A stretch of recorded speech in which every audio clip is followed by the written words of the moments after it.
Praise the lord. ప్రభువైన యేసుక్రీస్తు నామమున పేరట మీ అందరికీ నా శుభములండి.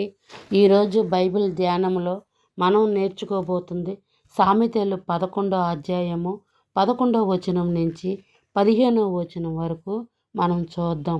యథార్థవంతుల దీవెన వలన పట్టణమునకు కీర్తి కలుగును, భక్తిహీనుల మాటలు దానిని బొర్లద్రోయును.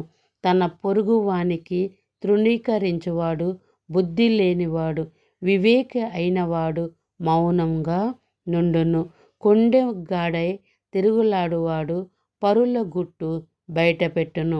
నమ్మకమైన స్వభావము గలవాడు సంగతి దాచును.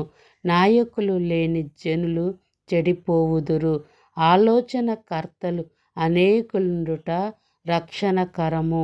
ఎదుటి వాని కొరకు పూటబడినవాడు చెడిపోవును. పూటబడ్డ నొప్పిని వాడు నిర్భయముగా నుండును. ఈ మాటలు దాని భావము గ్రహించారని నేను అనుకుంటూ ఉన్నాను. గాడ్ బ్లెస్ యూ పిల్లలు. God bless you. ఎవరైనా క్రొత్తగా నా ఛానల్ చూస్తున్నవారైతే నా ఛానల్ సబ్స్క్రైబ్ చేసుకోండి, లైక్ చేయండి, మీ ఫ్రెండ్స్కి షేర్ చేయండి. God bless you.